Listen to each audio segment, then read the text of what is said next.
Hello friends, welcome to race biology. आप लोगों के बहुत सारे क्वेश्चंस आ रहे थे कि सर जो सिलेबस है उसको इंग्लिश में डिस्कस कर दीजिए, क्योंकि जो सिलेबस दिया हुआ है वो हिंदी में दिया हुआ है।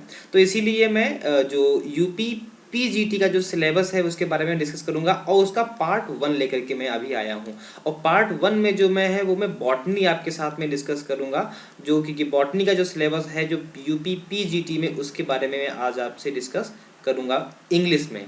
ठीक है, तो चलिए फिर आज का जो वीडियो है वो स्टार्ट करते हैं। सबसे पहले देखिए, जो टॉपिक वाइज मैंने लिया हुआ है वायरस। वायरस में कितना कुछ दिया हुआ है, जैसे कि दिया हुआ है डेफिनीशन, मतलब कि वायरस की परिभाषा की वायरस होते क्या हैं, वायरस को कैसे आप डिफाइन कर पाएंगे, उनका नेचर कैसा होता है, उनमें control and control and character. Character मतलब कि जो वायरल डिजीज के कैरेक्टर, अगर किसी में वायरल डिजीज हो गई तो उसमें कौन कौन से करेक्टर शो होंगे उनके बारे में भी हमको करना है। और कंट्रोल मतलब किसी के अगर वायरस हो गया तो उसको हम कैसे कंट्रोल कर सकते हैं। ठीक है। और वायरस में ये भी नहीं है, उसमें जो डिजीज है उसके भी नाम है, मेंशन नहीं है, लेकिन जैसे कि यहाँ पे लिख दिया ना डिफिनीशन या नेचर, तो इसमें सब कुछ मेंशन हो जाता है कि हाँ इसमें जो वायरस से होने वाले डिजीजेस हैं उसके बारे में, वायरस के नाम कौन कौन से हैं, वायरस के नेचर में यहाँ पे आपको देख सकते हैं कि अगर डीएनए है, आरएनए है, डबल स्टैंडर्ड है या फिर सिंगल स्टैंडर्ड है, तो सब कुछ मेंशन हो जाता है। वो बहुत ज़्यादा ब्रॉड नहीं करते, बस करीब एक टर्म लिख देंगे और जैसे नेचर लिख दिया तो नेचर में तो पूरा वायरस आ जाएगा। तो इसे लगभग लगभग आपको पूरा वायरस तो पढ़ना ही है। फिर भी देखते हैं क्या क्या उन्होंने दिया होता है वायरस में, यही ठीक है। वायरस में मोस्टली रूप से आपको जो डिजीजेस हैं उन पे ही जोर देना है, लेकिन पढ़ना सब कुछ है। ठीक है, अगला टॉपिक है वो है बैक्टीरिया। बैक्टीरिया में आपको क्लासिफिकेशन अच्छे से पढ़ना है। बैक्टीरिया क्लासिफिकेशन काफ़ी इंपॉर्टेंट भी माना जाता है। और इसका स्ट्रक्चर है, स्ट्रक्चर में आप लोगों ने पढ़ा होगा, जैसे ना जो कि उस टाइम में जब बीएससी में होंगे तो कोकाई फॉर्म में गोल गोल हैं, कोकाई हैं, या फिर रॉड शेप में है, या फिर इसमें जो स्पाइरल शेप में है, तो वो इस शेप जो स्ट्रक्चर कैसा है, कि शेप कैसा है, इसके बारे में पढ़ना है। और रिप्रोडक्शन के बारे में पढ़ना है। रिप्रोडक्शन में आप लोगों ने पढ़ा होगा बैक्टीरिया में कॉन्जुगेशन का पढ़ा होगा, कॉन्जुगेशन का पढ़ा होगा और ट्रांसफॉर्मेशन का पढ़ा होगा। तो इसमें ये भी रिप्रोडक्शन की जो काफ़ी इंपॉर्टेंट है, ये रिप्रोडक्शन जो है इसमें प्रोसेस के क्वेश्चन बनते भी हैं। नेक्स्ट है वेरी वेरी इंपॉर्टेंट, वो है इकोनॉमिक इंपॉर्टेंस। अगर हम देखते हैं इकोनॉमिक इंपॉर्टेंस चाहे कोई हो, वो सबके इंपॉर्टेंट होते हैं, चाहे virus, sorry bacteria, lichen, algae, fungi, bryophyta, चाहे कोई भी हो, उसके जो इकोनॉमिक इंपॉर्टेंस होते हैं वो काफ़ी ज़्यादा इंपॉर्टेंट होते हैं। ठीक है, और फिर इसमें डिजीज़ भी हमें देखनी है कि कौन सी डिजीज़ के नाम याद करने हैं और वो डिजीज़ किस बैक्टीरिया से होती है, ये भी हमें देखना है। लाइकेन में क्या दिया हुआ है, लाइकेन का नेचर कैसा होता है, मतलब कि सेंसिटिव होते हैं, किस तरह के होते हैं। स्ट्रक्चर मतलब कि ये आपको पता होगा कि जो जो फंजाई होते हैं, फंजाई प्लस एल्गी अगर मिलते हैं तो वो लाइकेन बनते हैं। तो इसमें कौन सा पार्ट फंजाई होता है, फंक्शन क्या करते हैं, कौन एल्गी का फंक्शन क्या होता है, फंजाई का फंक्शन क्या होता है, ये सब पूरा हमको देखना है। स्ट्रक्चर जो इसका स्ट्रक्चर बनता है वो इस तरह से बनता है, इसमें ना जैसे ये नीचे राइजिन लगे होते हैं, इसमें एल्गी होते हैं, कुछ फंजाई होते हैं, ये इस तरह से फंजाई भी होते हैं। तो इसका स्ट्रक्चर कैसा होता है ये भी देखना है। रिप्रोडक्शन के बारे में अगर बात करें तो आप लोगों ने पढ़ा होगा सोरीडियम होता है और आइसीडियम होता है, ये इस तरह के रिप्रोडक्शन होते हैं इसमें। तो ये भी इसमें काफ़ी इंपॉर्टेंट है। और इकोनॉमिक इंपॉर्टेंस फिर से आ चुका है, मैंने कहा था इकोनॉमिक इंपॉर्टेंस तो काफ़ी ज़्यादा इंपॉर्टेंट रहता है चाहे कोई भी हो, तो लाइकेन का हमें इकोनॉमिक इंपॉर्टेंस ही पढ़ना है। नेक्स्ट है एल्गी। तो एल्गी में क्लासिफिकेशन है, ध्यान दीजिए क्लासिफिकेशन जो है वो भी है फिश का है। एल्गी में बहुत सारे क्लासिफिकेशन है, लेकिन जो हमें पढ़ना है जो एग्जाम में आएगा वो फिश का आएगा। ठीक है। लोकेशन के बारे में हमें देखना है कि इसमें लोकेशन कहाँ कहाँ पे ये पाए जाते हैं, नेचर कैसा होता है इनका, थैलस स्ट्रक्चर काफ़ी इंपॉर्टेंट है। और इसमें देखिए जो जनरा हमको पढ़ने हैं, नंबर 1 ऑस्लेटोरिया पढ़ना है, साइटोनिमा पढ़ना है, क्लेमाइडोमोनास पढ़ना है, वॉल्वॉक्स पढ़ना है, उडोगोनियम पढ़ना है, कारा पढ़ना है, और ये बट्रैकोस्पर्म पढ़ना है, फ्यूकस पढ़ना है, एक्टोकार्पस पढ़ना है, पेडाइना पढ़ना है, और लाइफ साइकिल, इन सब की लाइफ साइकिल भी हमें पढ़नी है। लाइफ साइकिल में आप लोगों ने पढ़ा भी होगा, जैसे ना ये हैप्लॉन्टिक है या डिप्लॉन्टिक है, या फिर हैप्लो और डिप्लॉन्टिक दोनों है, या हैप्लो हैप्लो हैप्लॉन्टिक है, या हैप्लो हैप्लो डिप्लॉन्टिक है, किस तरह की लाइफ साइकिल है ये भी आपको सब पढ़ाया जाएगा एल्गी में। तो लाइफ साइकिल भी हमको पैटर्न भी, और इसके एग्जाम्पल कौन सी लाइफ साइकिल किस एग्जाम्पल में आती है, ये भी हमें पढ़ना है।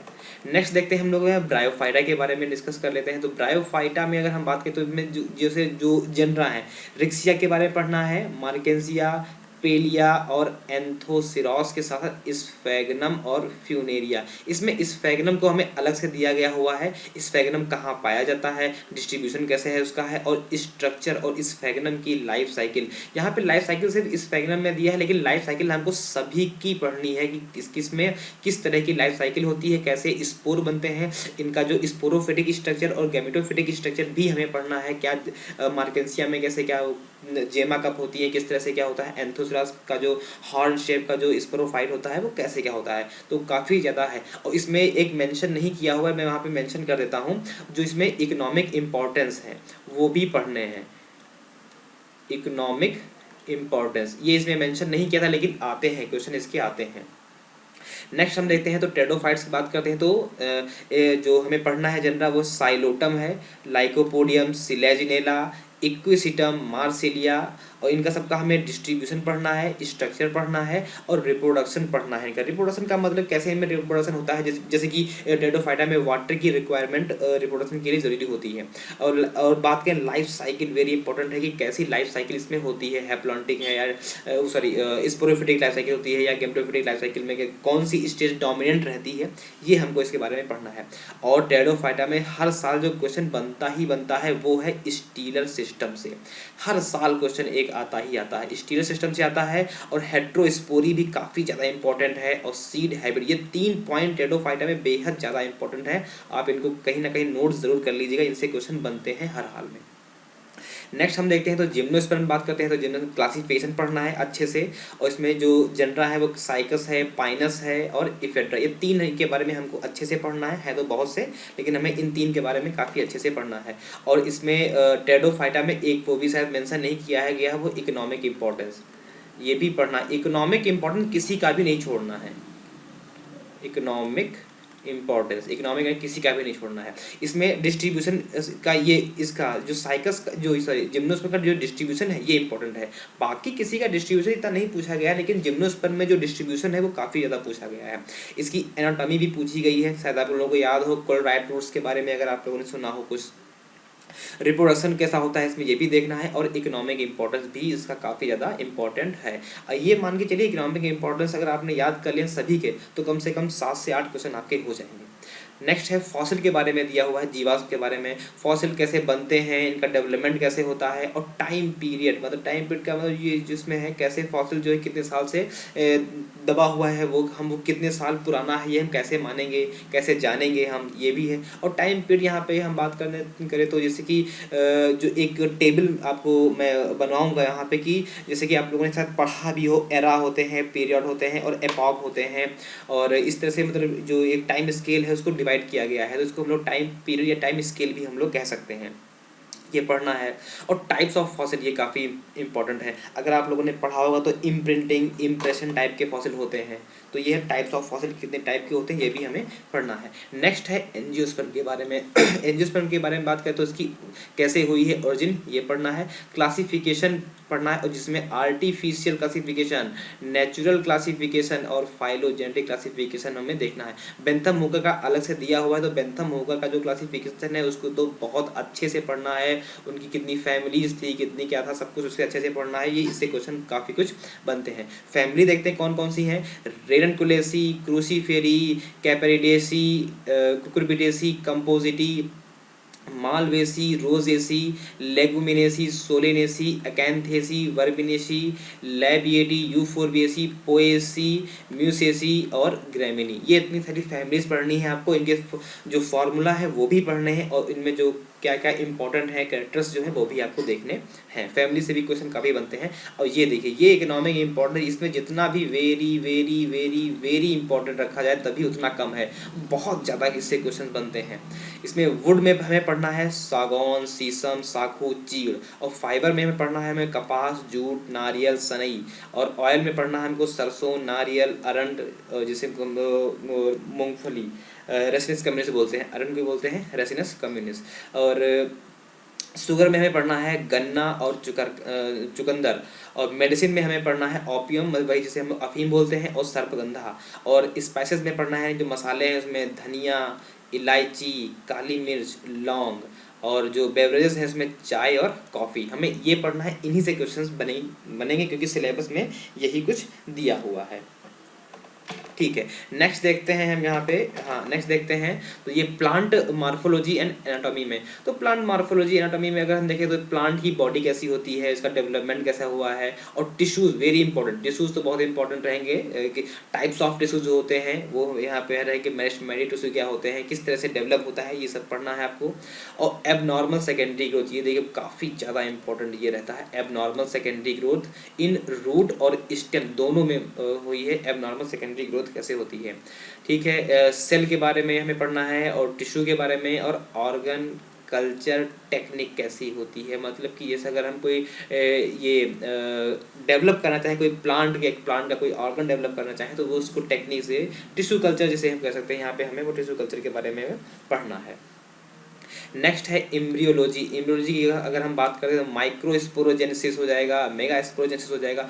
ओव्यूल्स के बारे में पढ़ना, भाई आप लोगों ने पढ़ा होगा ऑर्थोटॉपस, एनाटॉपस, भाई टाइप्स ऑफ ओव्यूल कैसे होते हैं।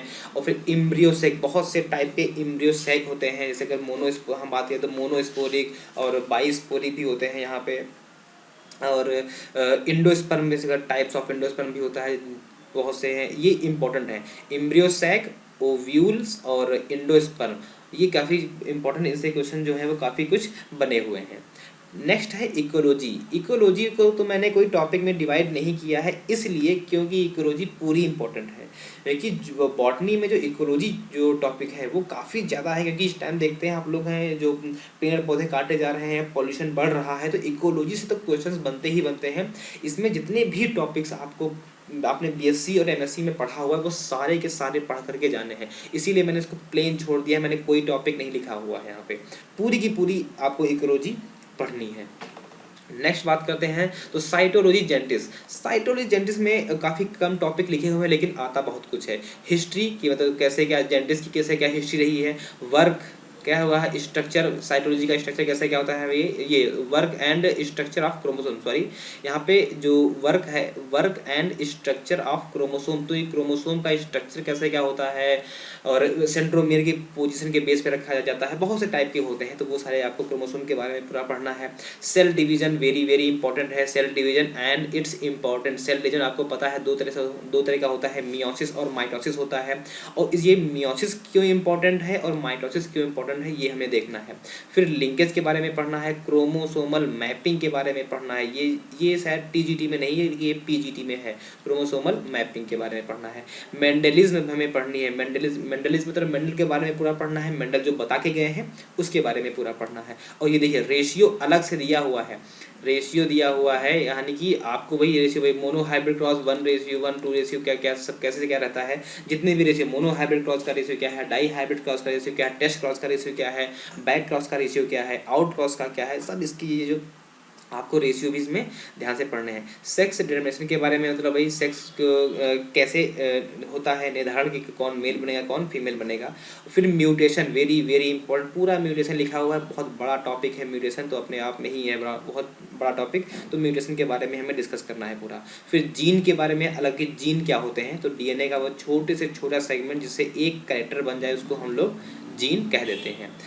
उसके बारे में डिस्कवरी ही पढ़नी हमको है, किस सेल में और जेनेटिक्स में किसने क्या डिस्कवर किया है, इसके बारे में भी हमें पढ़ना है। नेक्स्ट है प्लांट फिजियोलॉजी के बारे में अगर हम बात करें तो ट्रांसपिरेशन के बारे में पढ़ना है, फोटोसिंथेसिस के बारे में पढ़ना है, नाइट्रोजन फिक्सेशन के बारे में पढ़ना है, रेस्पायरेशन के बारे में पढ़ना है, फैट मेटाबॉलिज्म के बारे में पढ़ना है, ग्रोथ के बारे में पढ़ना है, रिप्रोडक्शन के बारे में पढ़ना है, लोकोमोशन इन प्लांट के बारे में पढ़ना है। बात करें तो जो जितना एनसीईआरटी में दिया हुआ है प्लांट फिजियोलॉजी, अगर आप वही पूरी पढ़ देते हैं तो प्लांट फिजियोलॉजी क्वेश्चन आपके बाहर नहीं जाएंगे। बिल्कुल लास्ट टॉपिक है सॉइल साइंस, ये काफ़ी इंपॉर्टेंट है, ये पीजीटी में मेंशन किया गया अलग से है। सॉइल के बारे में, सॉइल कैरेक्टर क्या होते हैं, टाइप्स ऑफ सॉइल क्या होता है, और सॉइल फॉर्मेशन कैसे होता है, और सॉइल कंजर्वेशन मतलब सॉइल को हम कैसे बचा सकते हैं। यहाँ पे चाहे तो एक और बढ़ा सकते हैं, सॉइल इरोजन भी, वो तो आप इकोलॉजी में पढ़ लेंगे अगर पढ़ेंगे तो। सॉइल इरोजन को हम कैसे, क्या होता है, कैसे उसको हम लोग रोक सकते हैं।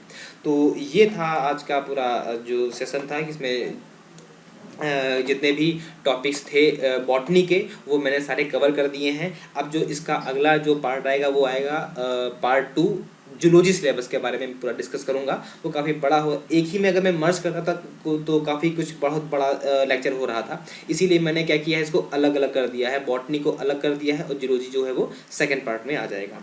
ठीक है, okay, thank you and all.